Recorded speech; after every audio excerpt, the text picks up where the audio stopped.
Foods can contribute to inflammation or they can be anti-inflammatory. They can contribute to oxidation or they can be antioxidant.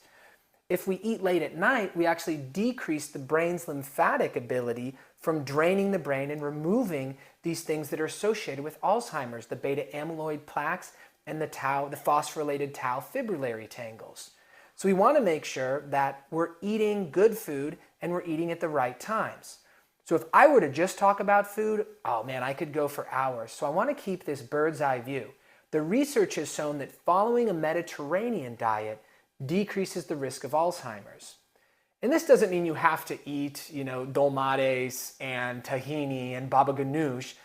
What you want to do is follow the general guidelines, where this is a diet that's rich in fruits and vegetables, grains, beans, nuts. It's extremely light in red meat, butter. Animal proteins that are used in it are more like poultry and fish. But you can do this as a vegetarian as well. There's other research showing that having a predominantly vegetarian diet prolongs life, so long as you do it well. Look into the guidelines of the Mediterranean diet and try to match up with that, but using vegetables that are local and seasonal to your area. So eating this way, we're going to reduce inflammation, we're going to improve your antioxidant capacity in your body, and if we follow good etiquette like not eating a lot close to bedtime, then our brain's lymphatic system can drain better when we're sleeping. This has actually been researched.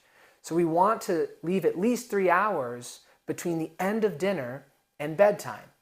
And we're going to get into sleep next. We want bedtime to be around 10 o'clock so that we can get quality sleep. So that would put the end of dinner at 7 o'clock.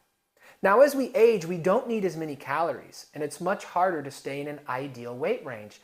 So that gives us the opportunity to actually drop dinner altogether so that we have so much time for the intestinal system to clean up the food burden in there so that when we go to sleep, it's not having to deal with any of that cleanup and our brain's drainage is going to be maximally efficient. This would put us in the category of intermittent fasting.